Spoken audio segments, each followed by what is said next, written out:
के इस लेक्चर में मैं आपके साथ शेयर करूंगा TY BCom semester 6 management accounting 2019 के एग्जाम में जितने भी एमसीक्यू आए थे उन सभी एमसीक्यू को मैं आपके साथ शेयर करने वाला हूं, जिसमें से जितने भी थियोरिकल एमसीक्यू होंगे उसके डायरेक्टली मैं आपके साथ आंसर शेयर करूंगा और प्रैक्टिकली सभी सम को मैं सॉल्व करके बताने वाला हूं। तो ये वीडियो आपके लिए काफ़ी हेल्पफुल होने वाला है, इसलिए अपने सभी फ्रेंड्स के बीच में शेयर कर दीजिए, जिससे सभी को 2019 की एमसीक्यू आसानी से आ सके और एग्जाम में मैक्सिमम मार्क्स ला सके।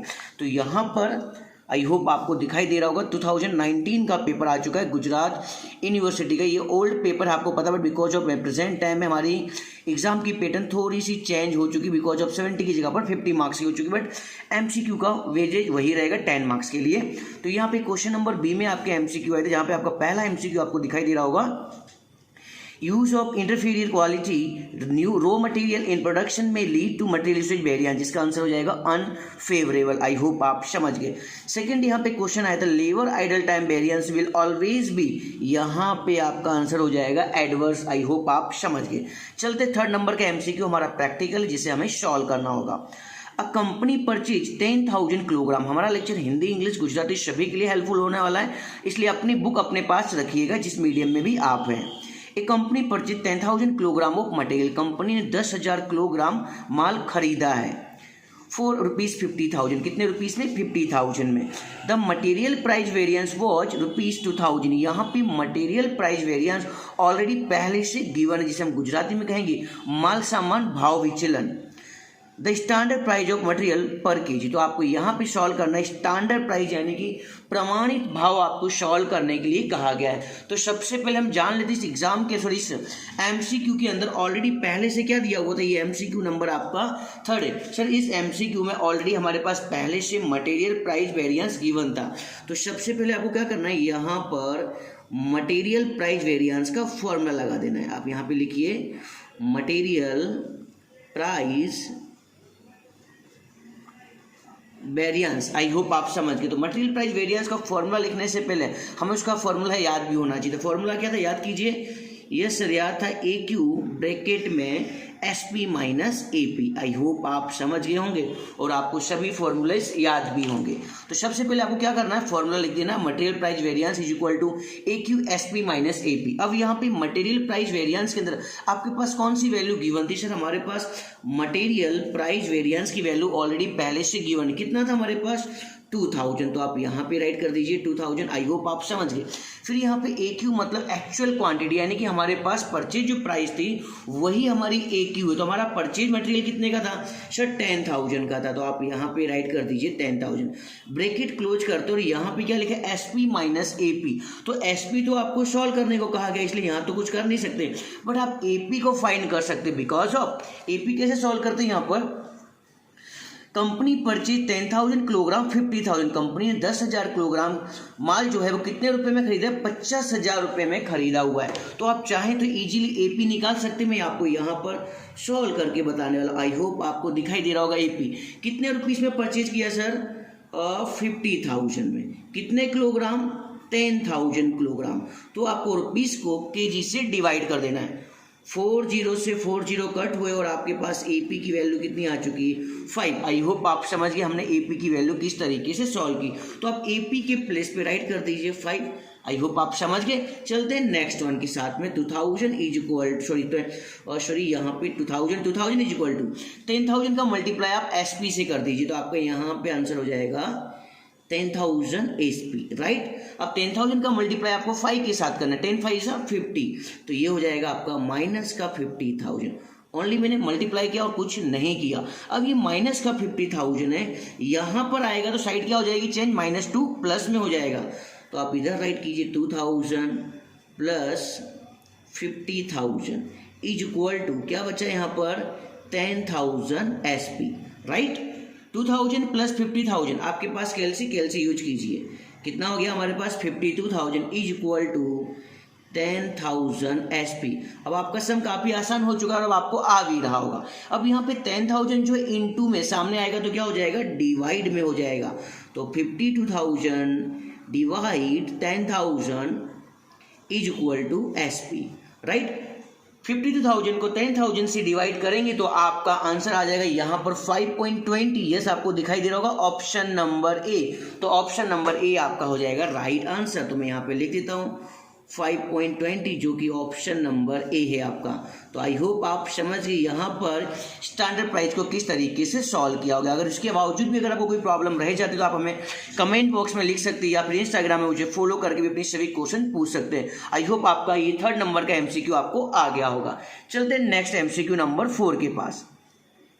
The purchase department manager is usually head account for the, यहाँ पर दिए गए 4 ऑप्शन, इसमें से आपको एक ऑप्शन राइट करना है तो आपका ऑप्शन नंबर ए राइट हो जाएगा, मटेरियल प्राइस वेरिएंस। राइट, चलते 5 नंबर के पास।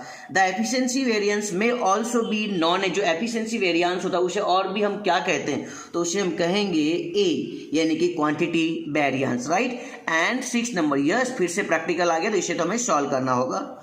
तो यहाँ पे दिया है data about a company for March month are as follow, यानी कि यहाँ पे मार्च मंथ का डेटा गिवन है। स्टैंडर्ड वेज दिया गया आपके पास 2 रुपये 10 रुपीज पर आवर का 10 rupees, actual wages per hour का दिया है 15 रुपीज। राइट, और यहाँ पे अब नॉर्मल आइडियल टाइम दिया है 100 आवर्स। अब नॉर्मल आइडियल टाइम का मतलब होता है निष्क्रिय समय दिया आपके पास 100 आवर्स। तो आपको बोला गया what will be the ideal time variance, यानी आपको सॉल्व करना आइडियल टाइम वेरिएंस। अब आइडियल टाइम वेरिएंस तो सॉल्व करना, बट उससे पहले हमें क्या लिखना होगा, उसका फॉर्मूला। तो यहाँ पे आ चुका है आपका एमसीक्यू नंबर 6 जो कि एक प्रैक्टिकल एमसीक्यू। तो आपको सबसे पहले यहाँ पे लिख देना है आइडियल टाइम वेरिएंस, जो हमारे फॉर्मूले का नाम है। आप एग्जाम में पूरा आपको लिखना होगा। फॉर्मूला क्या था आपको याद है? यस सर याद है। इसका फॉर्मूला था आइडियल टाइम इनटू, याद कीजिए, standard rate. Very perfect answer. तो यहाँ पे आइडियल टाइम ऑलरेडी पहले से गिवन है। आइडियल टाइम आपके पास कितना दिया, ये रहा 100 आवर्स। तो आप यहाँ पे राइट कीजिए 100 आवर्स इनटू, मल्टीप्लाई किससे करना है, स्टैंडर्ड रेट के साथ में। क्या आपके पास स्टैंडर्ड रेट गिवन है? यस सर, स्टैंडर्ड रेट भी गिवन था। ये दिया आपके पास standard wages rate per hour 10 rupees. तो आप यहाँ पे लिखिए 100 इंटू 10 और आपका आंसर आ गया 1000। याद कीजिए, जो आइडियल टाइम वेरिएंस होता है इसका आंसर हमेशा किस में आता है, माइनस में आता है, बिकॉज ऑफ आइडियल टाइम है। और जब माइनस में आंसर आएगा तो ब्रैकेट में लिखना पड़ेगा यू, बिकॉज ऑफ अनफेवरेबल। तो चेकआउट कर लेते हैं आपका ये आंसर कहाँ पे है। ये आपका आंसर -1000, यानी ऑप्शन नंबर ए आपका राइट आंसर हो जाएगा। तो मैंने यहाँ पे ऑप्शन नंबर ए आपका राइट आंसर कर दिया। तो आई होप यहाँ पे 2 एमसीक्यू मैंने आपके साथ सॉल्व किए। क्वेश्चन नंबर 1 के एमसीक्यू तो आपको समझ में आ चुके होंगे। चलते हैं क्वेश्चन नंबर 2 में कितने एमसीक्यू पूछे थे। यहाँ पे क्वेश्चन नंबर 2 के, यस क्वेश्चन नंबर 2 ए रहा यहाँ पर। क्वेश्चन नंबर 2 के बी से स्टार्ट होगा। तो सबसे पहले मैं यहाँ पर लिख देता हूँ, आपने ये जो एमसीक्यू सॉल्व किए हैं 3rd number and 6th number, ये आपका क्वेश्चन नंबर 1 का था। अभी हम जो सॉल्व करने जा रहे हैं वो क्वेश्चन नंबर 2 के एमसीक्यू। राइट, तो क्वेश्चन नंबर 2 का फर्स्ट एमसीक्यू ऐसे रीड कीजिए अच्छी तरीके से। Excess of actual cost over standard cost. यहाँ पे आपके पास 4 ऑप्शन दिए गए, 4 ऑप्शन में से एक ऑप्शन आपका राइट रहेगा। तो यहाँ पे आपका ऑप्शन नंबर बी राइट हो जाएगा, अनफेवरेबल वेरिएंस। राइट, चलते नेक्स्ट वन क्वेश्चन के पास में। ओहो, फिर से आ गया हमारे पास प्रैक्टिकल सम, यानी हमें इसे सॉल्व करना होगा। तो सबसे पहले सम को अच्छी तरीके से रीड करना होगा आपको। The following information is given, यहाँ पे आपको दिया गया है पर्टिकुलर स्टैंडर्ड आवर्स, यानी गुजराती में कहेंगे प्रमाण। राइट, एक्चुअल यानी कि खरेखर। वेरिएबल ओवरहेड यानी कि चलित खर्चा दिया गया है 20,000 एंड 19,000। लेबर आवर्स यानी कि मजूरी कलाक दिए 2000 एंड 2050 एंड प्रोडक्शन यूनिट यानी उत्पादन के एकम दिए गए 1000 एंड 1050। आपको सॉल्व करना है वेरिएबल ओवरहेड कॉस्ट वेरिएंस, यानी आपको सॉल्व करना है वेरिएबल ओवरहेड कॉस्ट वेरिएंस। तो सबसे पहले हमें क्या करना चाहिए, सबसे पहले हमें फॉर्मूला लिखना चाहिए, बट यहाँ पर आएगा नहीं, इसलिए मैं आपको न्यू पेज पर लेके चलने वाला हूँ जहाँ पे ये पूरा का पूरा एमसीक्यू आपको अच्छी तरीके से देखने को मिलेगा। तो यहाँ पर मैं लिख देता हूँ क्वेश्चन नंबर 2 का, ये एमसीक्यू नंबर कौन सा था सर, ये एमसीक्यू नंबर हमारा था 2nd। तो आप यहाँ पे राइट कर देना 2nd। फॉर्मूले का नाम क्या था, वेरिएबल ओवरहेड कॉस्ट वेरिएंस। तो आप यहाँ पे लिख दिए वेरिएबल ओवरहेड कॉस्ट वेरिएंस। तो पहला काम एग्जाम में 2 नंबर के अगर एमसीक्यू आते हैं तो आपको सबसे पहले लिखना होगा फॉर्मूला। तो वेरिएबल ओवरहेड कॉस्ट वेरिएंस का फॉर्मूला कितनों को आता है आप राइट करके बताइए। अगर नहीं आ रहा है तो मैं बता ही दूंगा, तो नहीं आ रहा तो कोई बात नहीं, मैं यहाँ पे लिख देता हूँ standard hours into standard rate, Gujarati में कहेंगे प्रमाणित कलाक गुणे प्रमाणित दर, एंड माइनस एक्चुअल ओवरहेड। यहाँ पे मैं शॉर्टकट में लिखना बट आपको एग्जाम में शॉर्टकट में नहीं लिखना है। Standard our into standard rate minus actual overhead. तो सबसे पहले आपको क्या करना है, जो सम के अंदर गिवन है वो आप राइट कर देते हैं। क्या आपके पास स्टैंडर्ड आवर्स हैं? सर हमारे पास स्टैंडर्ड आवर्स नहीं है, बिकॉज ऑफ स्टैंडर्ड आवर्स आपको हमेशा सॉल्व करने होंगे। इस चीज को माइंड में सेट कर लेना। किस तरीके से स्टैंडर्ड आवर्स सॉल्व होते हैं वो भी समझ लेते हैं यहाँ पर। तो सबसे पहले यहाँ पर हमारे पास टोटल प्रोडक्शन कितना दिए स्टैंडर्ड का? सर 1000, और जिसके सामने लेबर आवर्स कितने दिए? 2000। तो ध्यान रखना, जब भी स्टैंडर्ड आवर्स निकलेंगे तो हम हमेशा एक्चुअल प्रोडक्शन का यूज करेंगे। ध्यान रखना, एक्चुअल प्रोडक्शन यानी खरेखर उत्पादन का आपको यूज करना है। तो 1000 पे हमारे आवर्स कितने दिए? सर 2000। तो आप यहाँ पे लिखेंगे 1000 प्रोडक्शन पर आपके आवर्स कितने थे?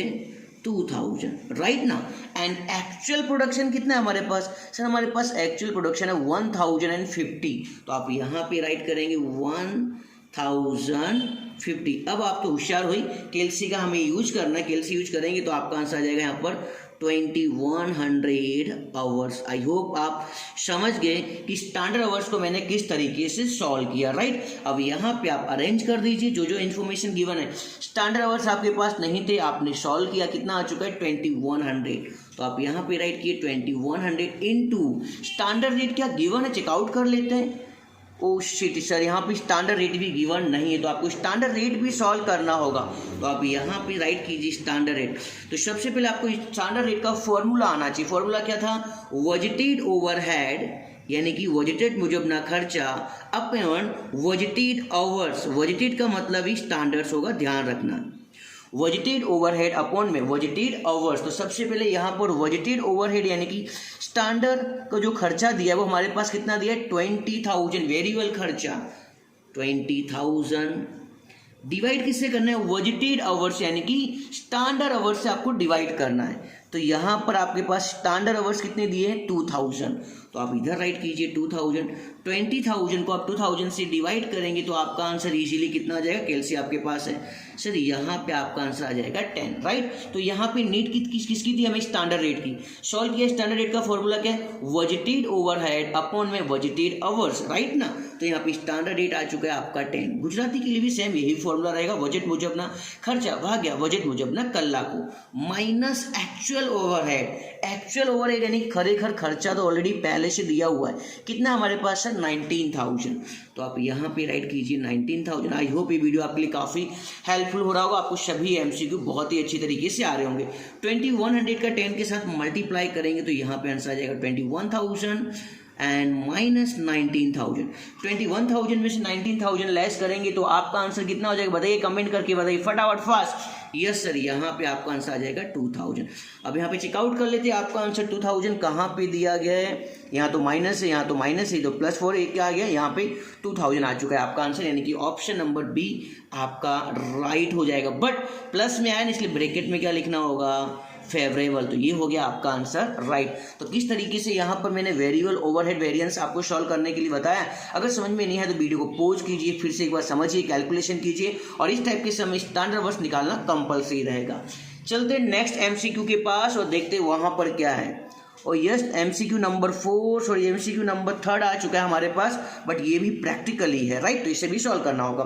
तो सबसे पहले एमसीक्यू को अच्छी तरीके से रीड करना एग्जाम में, उतावल में फटाफट राउंड मत कर देना, राइट। 3rd नंबर एमसीक्यू बहुत ध्यान से समझना होगा। एक्चुअल फिक्स ओवरहेड वे ₹9,90,000। जो एक्चुअल फिक्स ओवरहेड है वो आपका 9,90,000 है। Which is 10% more than the वजटेड फिक्सेस ओवरहेड, यानी कि जो वजटेड फिक्सेस ओवरहेड था हमारा उससे ये 10% मोर है, यानी कि ज़्यादा है। तो एक्चुअल में वजटेड फिक्स ओवर कितना रहा होगा वो किसी को नहीं पता है, वो हमें सॉल्व करना है।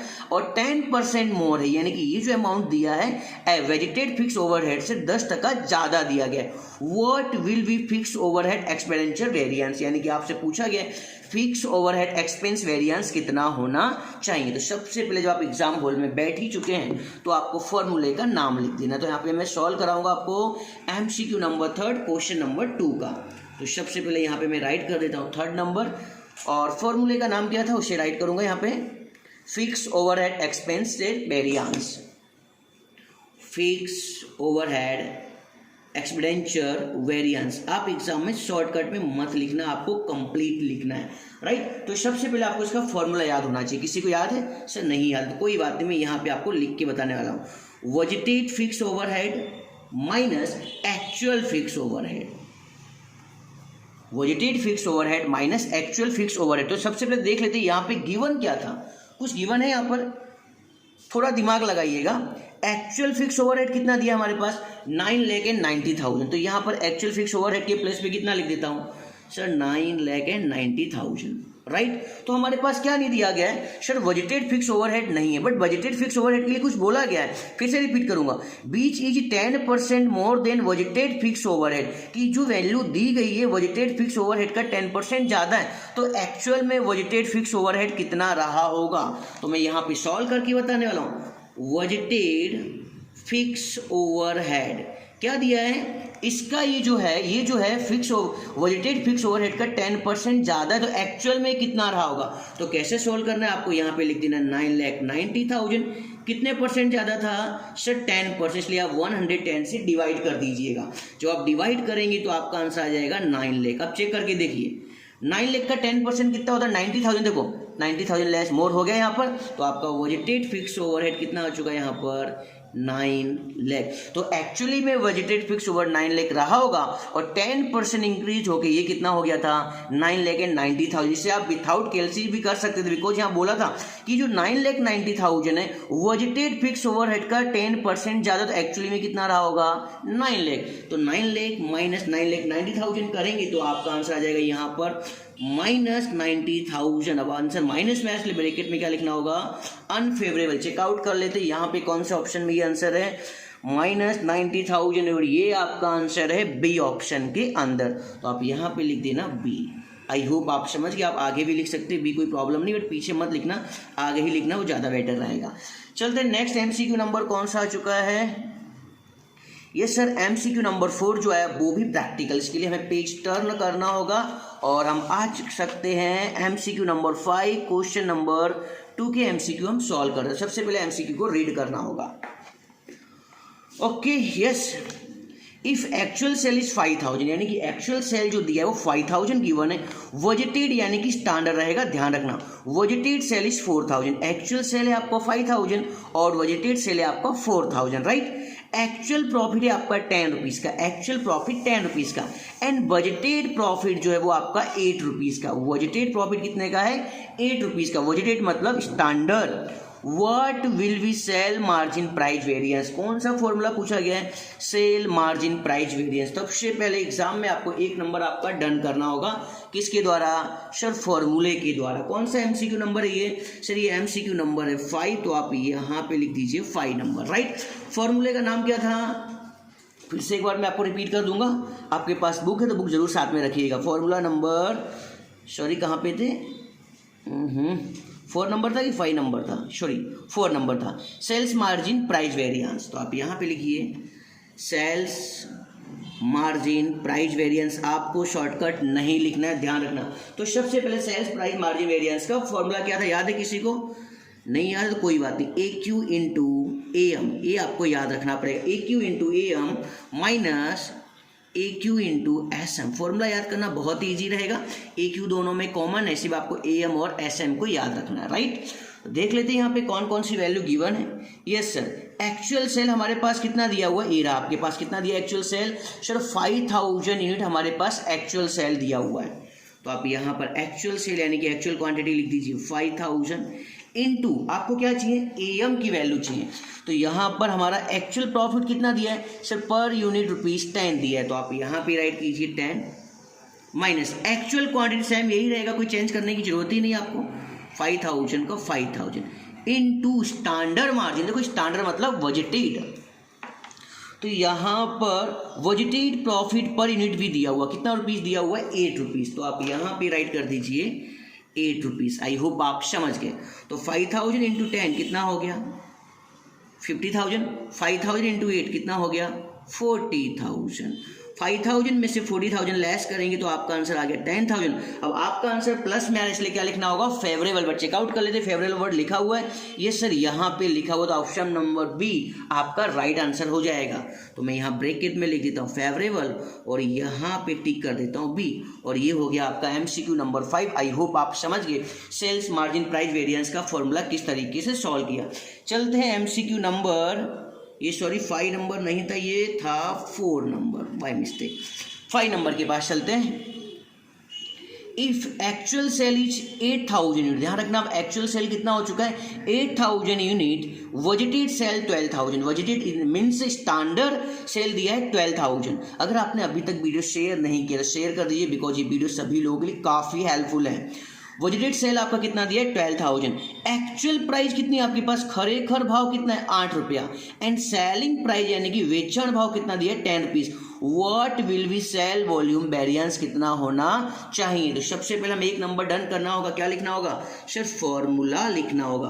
तो आप यहाँ पे लिख दीजिए सेल्स वॉल्यूम वेरिएंस, आप शॉर्टकट यूज नहीं करेंगे, ध्यान रखना। तो सेल्स वॉल्यूम वेरिएंस का फॉर्मूला कितने लोगों को याद है, राइट करके बताइए।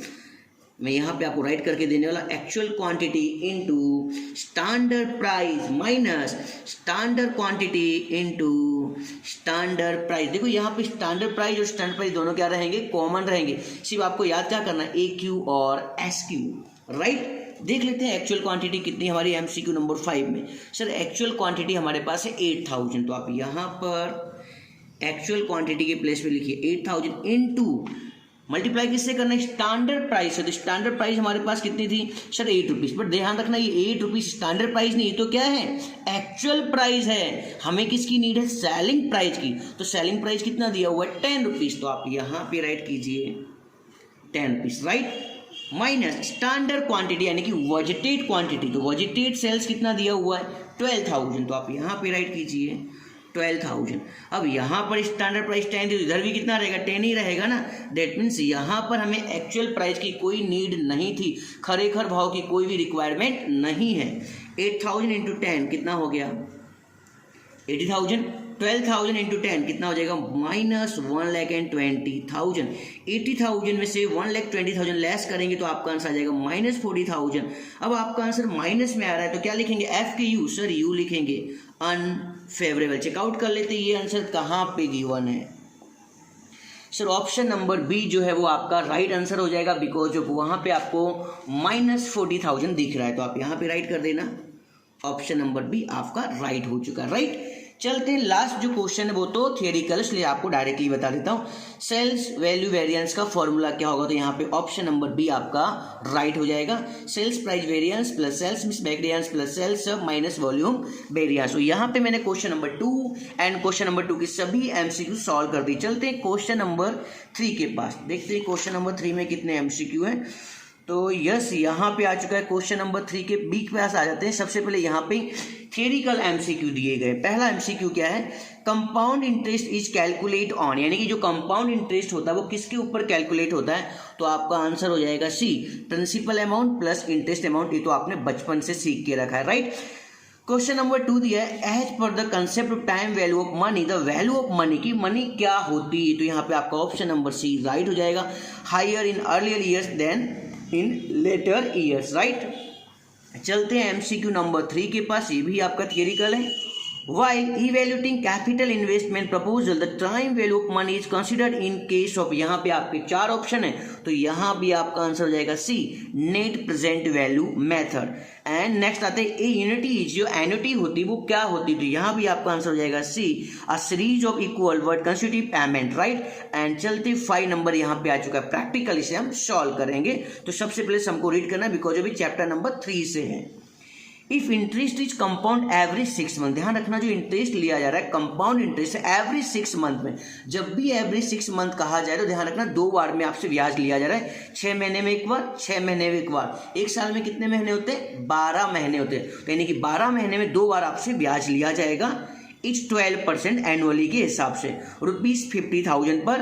What will be the amount at the end of 3 years, यानी कि 3 साल बाद आपकी अमाउंट कितनी हो जाएगी, ये आपको समझना होगा। तो सबसे पहले मैं यहाँ पर लिख देता हूँ क्वेश्चन नंबर 3 की ये एमसीक्यू है, तो यहाँ पे लिख देता हूँ क्वेश्चन नंबर 3। अगर आपको कोई एमसीक्यू समझ में नहीं आ रहा तो आप कमेंट बॉक्स में राइट करके बता सकते हैं, फिर इंस्टाग्राम में मुझे फॉलो कर सकते हैं and without any hesitation question पूछ सकते हैं। तो क्वेश्चन नंबर 3 का ये है लास्ट एमसीक्यू।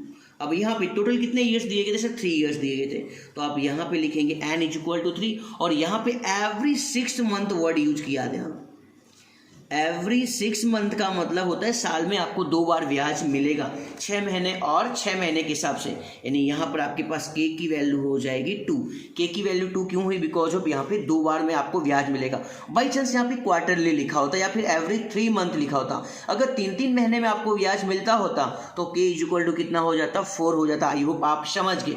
ईयर्स कितने थे हमारे पास? 3 और एवरी 6 मंथ यानी कि 2 बार में आपको ब्याज मिलेगा। और प्रेजेंट वैल्यू आपकी कितनी थी सर? हमारी प्रेजेंट वैल्यू थी 50,000। तो फ्यूचर में ये 50,000 3rd ईयर में कितना हो जाएगा, तो इसके लिए हमें लगाना होगा एक फॉर्मूला। तो फॉर्मूला तो याद हो गई आपको, A = प्रेजेंट वैल्यू 1 + I/k और उसके भी ऊपर पावर क्या हो जाएगा? n के। बिकॉज ऑफ यहाँ पर एवरी 6 मंथ है इसलिए k की नीड हो चुकी है हमें। प्रेजेंट वैल्यू कितनी है आपके पास सर? 50,000 है। 1 इज कॉमन, I मतलब रेट ऑफ इंटरेस्ट।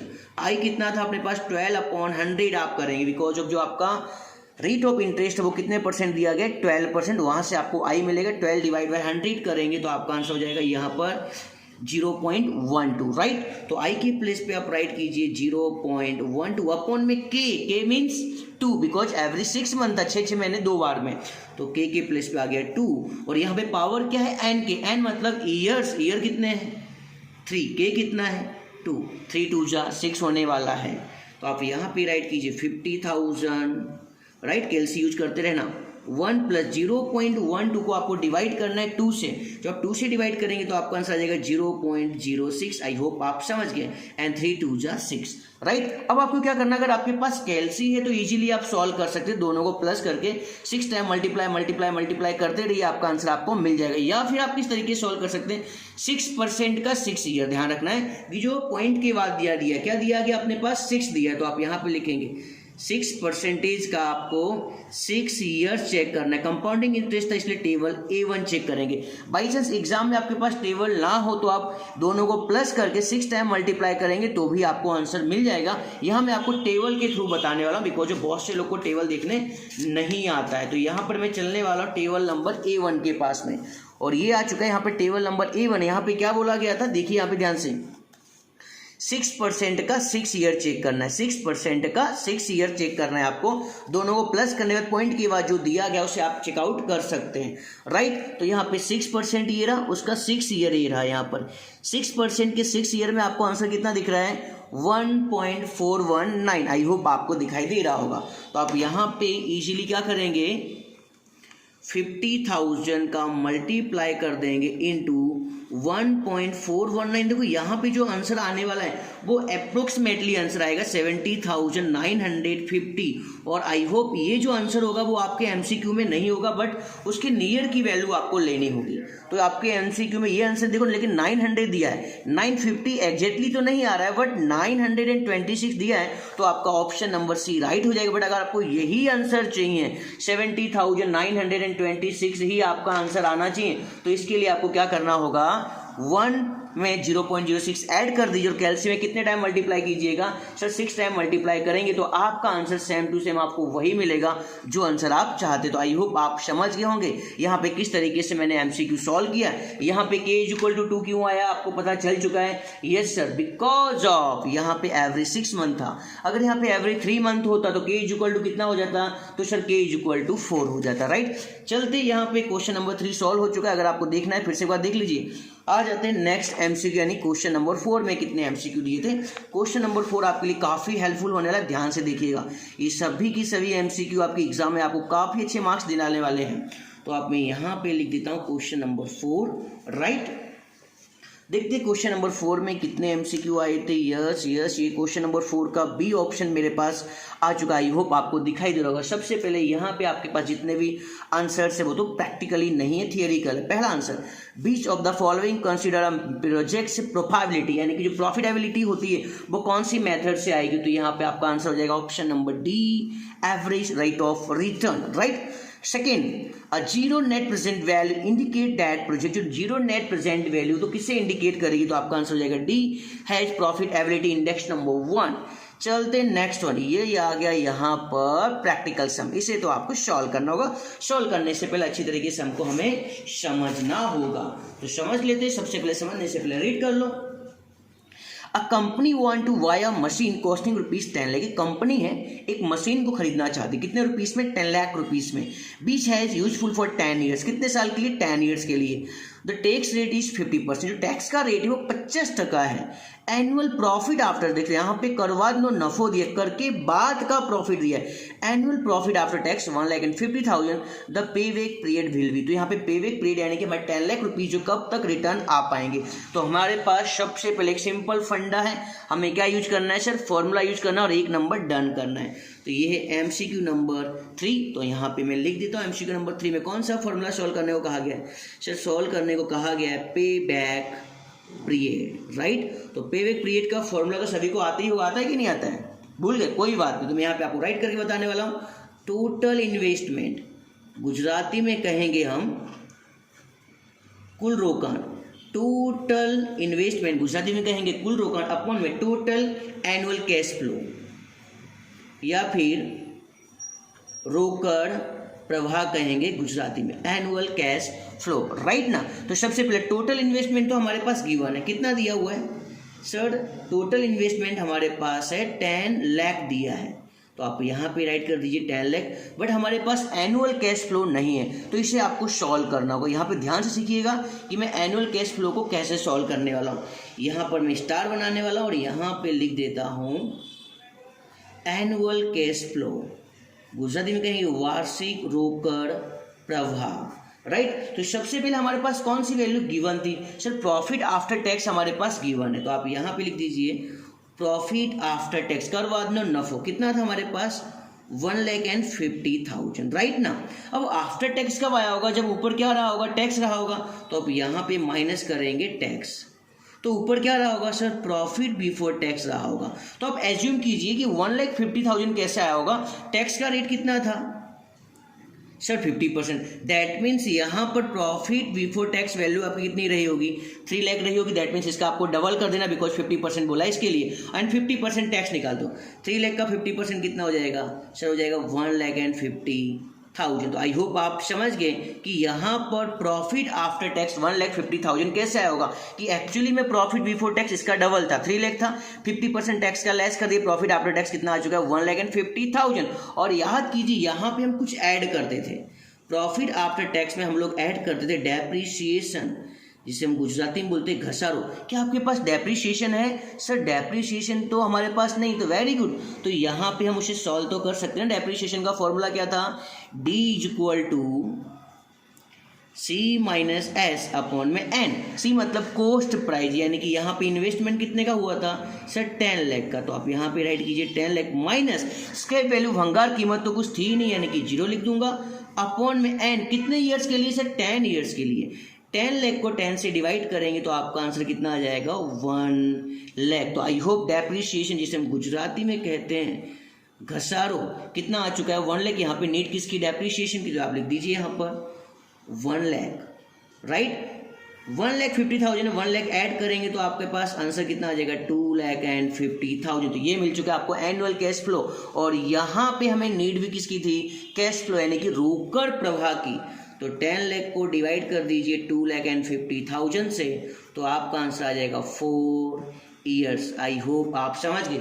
चेक कर लेते 4 ईयर्स कौन से नंबर के ऑप्शन में है। तो यहाँ पे आपका ऑप्शन नंबर डी जो है वो राइट हो जाएगा, 4 ईयर्स। तो यहाँ पे आप लिख देना डी। आई होप आप समझ गए कि यहाँ पे पे बैक पीरियड मैंने किस तरीके से सॉल्व किया। बहुत ही आसान सम रहेगा, सिर्फ ध्यान से आपको देखना है सभी वीडियोज़ को। चलते हैं नेक्स्ट MCQ नंबर 4 के पास। ओके, यहाँ पे प्रैक्टिकली नहीं है, थियरिकल है। Discount factor is highly necessary. यहाँ पे आपके पास है 4 ऑप्शन, जिसमें से आपका आंसर हो जाएगा D, net present value, right. And option number 5, it is also very most time. यहाँ पे आपके सभी एमसीक्यू डन हो जाएंगे 2019 के पेपर्स के। और अभी तक अगर आपने वीडियो शेयर नहीं किया तो वीडियो शेयर कर दी, सभी तक एमसीक्यू पहुंचने चाहिए और एग्जाम में सभी के मैक्सिमम मार्क्स आने चाहिए। अब प्रोजेक्ट्स नेट प्रेजेंट वैल्यू 10,000, यहाँ पे जो प्रोजेक्ट उसकी नेट प्रेजेंट वैल्यू 10,000 प्लस यानी कि फेवरेबल में है 10% डिस्काउंट फैक्टर पे, यानी कि 10% डिस्काउंट फैक्टर जब है तो आपकी नेट प्रेजेंट वैल्यू कितनी है 10,000 and -15,000 unfavourable at 20% discount factor. जब आपका 20% का डिस्काउंट फैक्टर है तब आपकी नेट प्रेजेंट वैल्यू कितनी -15,000। तो internal rate of return will be, तो यहाँ पे इंटरनल रेट ऑफ रिटर्न कितना होगा इससे आपको सॉल्व करना। तो याद कीजिए इंटरनल रेट ऑफ रिटर्न का कोई फॉर्मूला हुआ करता था, याद आ रहा है कि नहीं आ रहा है? नहीं आ रहा है तो कोई प्रॉब्लम नहीं, यहाँ पे सॉल्व कर देते अपने। और ये आपका एमसीक्यू नंबर लास्ट है, और एमसीक्यू नंबर लास्ट कौन से नंबर पे? 5 नंबर पे। तो यहाँ पे 5 नंबर, तो सबसे पहले आपको 2 नंबर के एमसीक्यू में से 1 नंबर जो है वो आपका किसका रहने वाला है? सर 1 नंबर जो है वो हमारा रहने वाला है फॉर्मूला का। तो लिख दीजिए internal rate of return is equal, formula क्या था याद कीजिए सर, इसका फॉर्मूला था A + C upon C minus D. देखो आपकी बुक में यहाँ पे प्लस लिखा होगा बट एक्चुअली में प्लस नहीं है, वहाँ पर माइनस ही है, इनटू V - A। अब आपको इन सभी की मीनिंग तो पता है बट मैं यहाँ पे आपको शॉर्टकट में बताऊंगा बिकॉज वीडियो काफ़ी लॉन्ग हो चुका है। अब यहाँ पे A का मतलब क्या होता था सर? A का मतलब होता था लोअर रेट, यानी कि जो छोटा रेट था। तो छोटा रेट कितना था? 10%, राइट। 10% के सामने प्रेजेंट वैल्यू कितनी थी हमारे पास? 10% के सामने हमारे साथ प्रेजेंट वैल्यू थी, एक बार चेकआउट करते, यस यस यस, ये रहा 10% के सामने प्रेजेंट वैल्यू कितनी थी? 10,000। तो आप यहाँ पे राइट कीजिए 10,000। इसे हम क्या कहते हैं? सी कहते हैं। ए के साथ में हमेशा सी आएगा, इसलिए मैं इसका नाम देके रखा हूँ AC, राइट। बी का मतलब क्या होता है सर? बी का मतलब होता था हायर रेट। तो हमारे पास हायर रेट कितना परसेंट था सर? 20% था, जिसके सामने प्रेजेंट वैल्यू कितनी थी सर? हमारे पास थी -15,000। तो जो -15,000 इसे मैं कहता हूँ डी, इसलिए शॉर्टकट में नाम मैंने बना दिया था इसका BD, यानी ए के साथ में हमेशा आपको सी लेना है और बी के साथ में आपको हमेशा डी लेना है, राइट। अब आपको सिर्फ अरेंज करना और कुछ तो करना नहीं है। ए कितना था हमारे पास सर? ए था हमारे पास 10%, तो आप यहाँ पे राइट कीजिए 10% प्लस सी की वैल्यू कितनी आ चुकी है हमारे पास? सी दे रहा है आपके पास 10,000। ए के साथ में हमेशा आपको सी लेना है, ध्यान रखना। यहाँ क्या लिखा है? सी, तो सी की वैल्यू कितनी थी? 10,000। साइन किसकी थी? माइनस की, तो मैंने माइनस लगा दिया। डी की वैल्यू कितनी थी? -15,000। तो डी के प्लेस पे आप लिख दीजिए -15,000 इनटू क्या लिखा हुआ है यहाँ पर? बी माइनस है, बी मतलब हायर रेट कितना है? 20%, माइनस ए मतलब लोअर रेट कितना परसेंट? 10%। देखो मैं यहाँ पे परसेंटेज लिख रहा हूँ, आपको भी परसेंटेज ही लिखना है।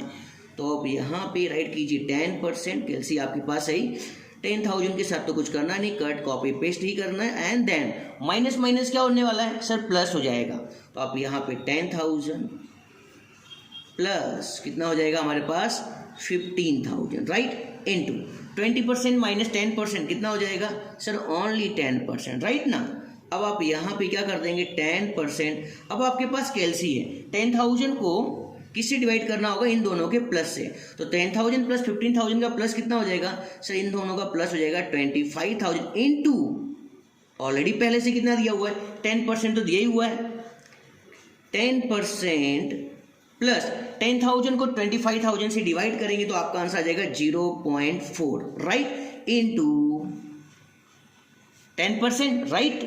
तो आप यहाँ पे लिखिए 10%, 0.4 का मल्टीप्लाई आप 10 से करेंगे तो आपका आंसर कितना आ जाएगा सर? हमारा आंसर आ जाएगा 4%, राइट। 10% प्लस 4% कितना हो चुका है आपका आंसर? 14%। आई होप आप समझ के चेकआउट करते हैं। 14% कौन से ऑप्शन में सर? Option number D. तो आपका ऑप्शन नंबर डी जो है वो जो राइट हो जाएगा। तो आई होप आप समझ गए होंगे। यहाँ पर मैंने 2019 के सभी प्रैक्टिकल और थियरिकल एमसीक्यू को एक्सप्लेन किया है। अगर आपको सभी एमसीक्यू अच्छी तरीके से समझ में आ चुके हैं तो कमेंट बॉक्स में राइट करके बता सकते हैं। अगर आपको और भी एमसीक्यू सीखने तो भी आप कमेंट में राइट करके बताइए, और यह वीडियो आपके लिए कितना हेल्पफुल बना उसे भी आप राइट करके बताइएगा। सो मिलते हैं नेक्स्ट लेक्चर में, तब तक के लिए सभी को थैंक यू वेरी मच।